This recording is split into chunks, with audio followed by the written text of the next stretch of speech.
table now, which you can't see, so I didn't necessarily need to bring it up, but I have a table now, so I'm not going to be like leaning down to the floor to pick up my books. I'm also annoying my cat again, because he only seems to sit on the bed when I want to make videos, so I don't... Anyway.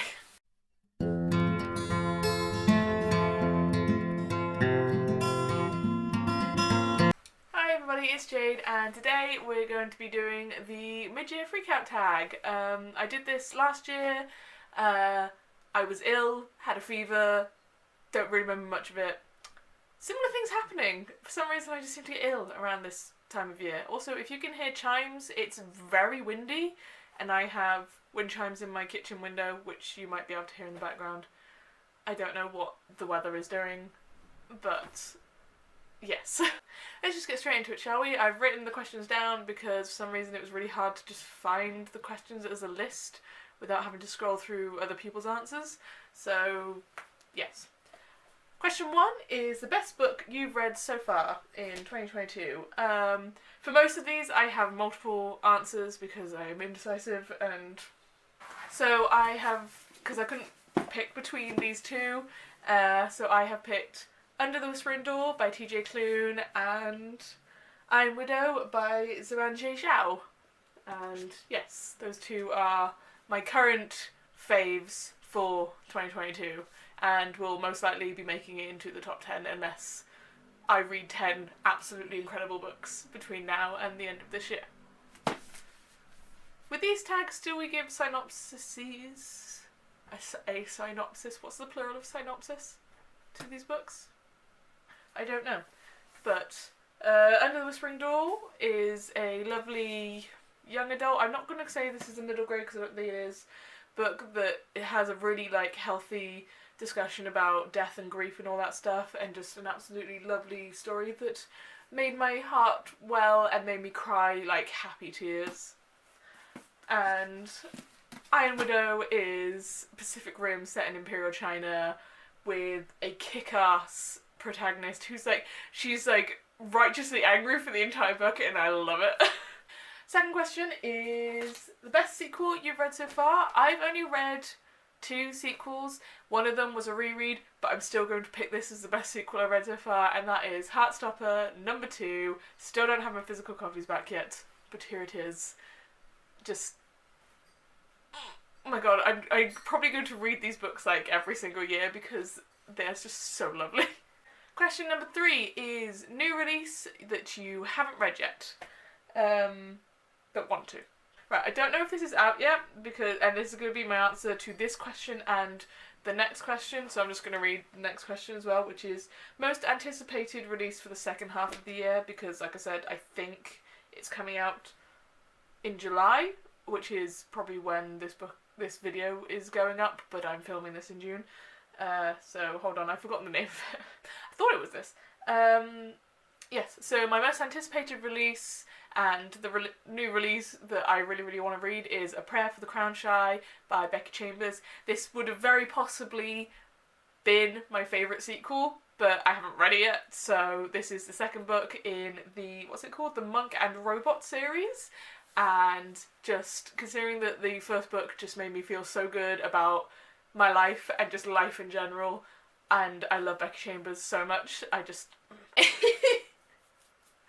The next question is the biggest disappointment, and I had trouble with this because ones that I've read that I've really disliked, I can't remember whether, because my dislike for them was so strong, I can't remember whether I would consider it a disappointment or not, because I now can't remember what my anticipation for it was. But I'm going to go with Life of Pi by, forgotten the author's name, 1 second. Already blocked this book out of my brain. Yann Martel. I'm going to say this is my biggest disappointment because it's been on my shelf for so long that I was like, oh, I'm hoping it's been on my shelf for so long, I'll read it and that will justify why it's been on my shelf for so long. But it was a DNF because it was just awful. Just so preachy and so boring and so thinks it's better than itself. Question number 6 is the biggest surprise. This one was also a difficult one because I don't think I've read anything that I was like shocked that I loved it. So I'm gonna go. I think the closest I came to was The Tenant of Wildfell Hall by Anne Bronte. I think I was surprised by how much I loved this, considering the fact that the other Bronte books that I've read, I wasn't. Sorry, my cat's moving around and he's kicking me in the butt. I know, I will move soon. But considering I didn't enjoy Jane Eyre all that much, and I haven't read Wuthering Heights for years, so I can't really remember my feelings about it, but I was shocked by how much I enjoyed this book. And as far as like classics go, it didn't read as much like a classic in my head, because sometimes I find classics a bit hard to get through. It was closer to a Jane Austen than a Jane Eyre, I guess, which surprised me by how not depressing this story was. Number 7 is Favourite New Author, and that has got to be Susanna Clarke. I also am not entirely sure why this didn't make it into the answer for the first question, because I loved this. This book was amazing. It gave me major Starless Sea vibes, which, if you've watched any of my other videos, is like my favourite book of all time. So yes, Susanna Clarke. I'm going to be picking up your other books because I loved your writing style. This was great. I am also going to, because I've only just remembered that I've only just picked up her books this year, despite the fact that I feel like, I didn't bring any of them onto this stack, but Taylor Jenkins Reid. I've read both Daisy Jones and the Six and The Seven Husbands of Evelyn Hugo. I also now own Malibu Rising. Absolutely love her. Amazing author. A little bit in love with you. And on that note, we're going to go into newest fictional crush. This one is always a difficult one for me because I don't really get fictional crushes that much, really. They tend to just be characters that I love. So I was sort of like trying to picture, if this character was real, would I probably have a crush on them? And it's just ended with, I don't know, the way I view my crushes anyway. And I have gone with, Zetian from Iron Widow because she is so spunky and so angry. And also, bringing back another book, we're going to go with May from Under the Whispering Door for the exact same reason. They are both women that take absolutely no shit and just want to fight constantly. I love it. I don't know what that says about me. And number 9 is newest favourite character, and once again, quite difficult because I don't think there were any like super standout characters so far, apart from maybe Daisy Jones from Daisy Jones and the Six. And also, I think I'm just gonna love every Taylor Jenkins Reid like heroine. I say that having only read 2 of her books, but even still, I loved Evelyn Hugo, and I also loved Daisy Jones. The thing I loved about Daisy Jones, whoa, my voice like cracked then, that was weird, was how assured she was of herself whilst also being a complete and utter mess, like a travesty of a human being. And yet, the things that she knew were her strengths and everything, and the fact that she was like, yes, I know that I'm beautiful and I know people are going to want that, so I'm going to use it to my advantage and I'm not going to apologise for it. And I loved that as a character, and she was so real and so raw. And the fact that she was just a complete sort of human dumpster of a person at times. I'm saying all of this with love. I absolutely loved her as a character. I think it worked in her favour anyway.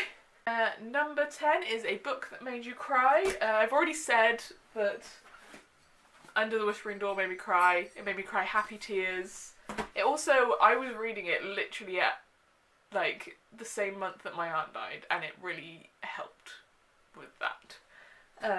But I'm not going to go too much into that because I feel like I've just talked about the same books. So a book that I've read recently that made me cry was All the Young Men by Ruth Cocker Burks, or Kuka, I don't know how to pronounce her middle name, I'm sorry. This is a non-fiction book about the AIDS crisis in the 80s, and I was really strong all the way through, and I was like, okay, this is depressing, but this is stuff that I know about, and all that stuff, and she's put like a nice, quite a happy spin on the fact that she's focused on her relationship with these people and who they are just as humans, and then literally I think it was like the last couple of pages just, god damn it, broke me. And that's the thing, is things that will make me cry, and I've always is people being lovely to each other.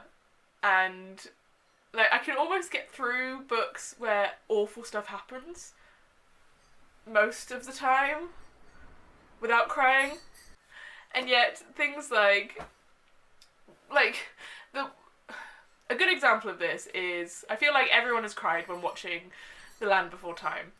A lot of people say they cry when Littlefoot's mother dies, and yes, that was sad. That bit didn't get me. It was when the grumpy old dinosaur that he meets very soon after suddenly stops being grumpy and is instantly lovely to him when he finds out that he's hurting. That breaks me every single time.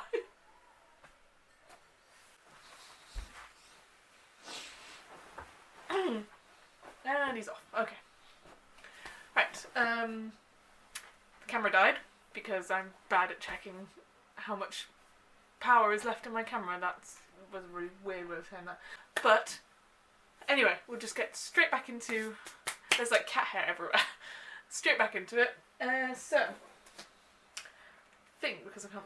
So, number 11 was a book that made you happy. And, wow, my voice is like breaking because I'm still unwell. I feel like I've just talked about the same books like constantly, but we're gonna, again, Under the Whispering Door definitely made me very happy. Also, Daisy Jones and the Six really made me very happy. The Seven Husbands of Evelyn Hugo. I could just like list a bunch of things here. Bunny did it make me happy? I'm not gonna go just through all of the books that I read that I enjoyed because that's what the wrap-up's for. Okay, number 12, the most beautiful book that you've bought. Now, I can't remember if I bought this very early this year or very late last year, but I'm going to include it anyway because it is beautiful, and I'm fairly certain it was in my like January book haul, and that is Ariadne by Jennifer Saint, because like, just look at that cover, like, oh my god, and like the beautiful, beautiful. And also The Last Children of Tokyo, because this cover is like most of the reason why I picked this up. I do also really like the synopsis of this, but the cover was definitely what drew me to it. There's also a lot of other beautiful ones, but like I said, for the life of me I can't remember when I bought them. And the last question, and the one I'm probably going to have most answers for, is books you need to read by the end of the year. So, wow, sorry, I've got like a really bad throat. So I was debating with myself, and I was like, right, do I talk about the books that are going to fulfill the prompts for like the reading challenges that I picked, or just books that I really want to read? And I've gone with just books that I really want to read, because the ones that are, even though I still want to read them, the ones that are on my reading challenges I've known are going to be ones that I'm going to read this year, like since the beginning of this year. So instead we're just going to go with books that I want to read. And the first two are ones that I literally just talked about. First is Ariadne. This is a retelling of the story of the Minotaur and Perseus, but from Ariadne's perspective, hopefully giving her more of a character and more of an arc. And yes, continuing with the love of Greek mythology retellings that was sparked last year with the Song of Achilles and Circe. And also this lovely little short book, The Last Children of Tokyo, which is a little sci-fi novella about, I think, a future Japan where death rates have like dropped to basically zero, and you've got people that are living older and older lives, and like the intersection between the two, and these last few young people of Children of Tokyo having to look after this rising amount of older people. Also got The Memory Police by Yoko Ogawa, which I've heard mixed reviews about, but I still really want to read this, is a like dystopian novel set in an island where you have memory police that can like disappear people from society and then also erase other people's memories of them, and just seems like a really interesting concept. Also got, in terms of like the opposite of a pleasing cover, this cover really squicks me out, is Our Wives Under the Sea by Julia Armfield. Like, it just makes me uncomfortable, but considering that this is a like a horror thriller type thing about, like, I believe body snatchers, where this woman's wife returns from a underseas voyage and she's like not quite right, and you're like, what happened down there? Is this actually her wife? Was she replaced by like something that looks like her wife but isn't her wife, kind of thing? So yep. Then we have 2 short story collections that I really want to read this year. The first is The Secret Lives of Church Ladies. This is another cover that I find absolutely gorgeous, but I bought this last year, so couldn't include it in the previous thing. I believe each one of these is just a couple of pages long, and because it is a short story collection, I don't think I can say that much about it particularly, other than it's stories about various women of colour in South America? As in, like, not South America, but United States of America, southern states. And their stories and how they revolve like around being raised in very religious areas and how their lives relate to their church and such and such.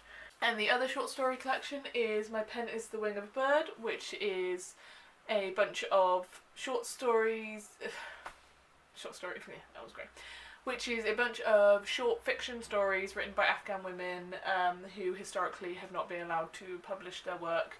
And that is really as much as I know about this. I just, 1, the cover is beautiful, and 2, just the whole concept intrigues me. Also, to continue my newfound love of Taylor Jenkins Reid books, I want to read Malibu Rising. This is set in the 80s. A group of very rich siblings have a party at the end of the summer? Yes, end of the summer. Something happens, and it's them either pulling together to hide it or, like, dicking each other over.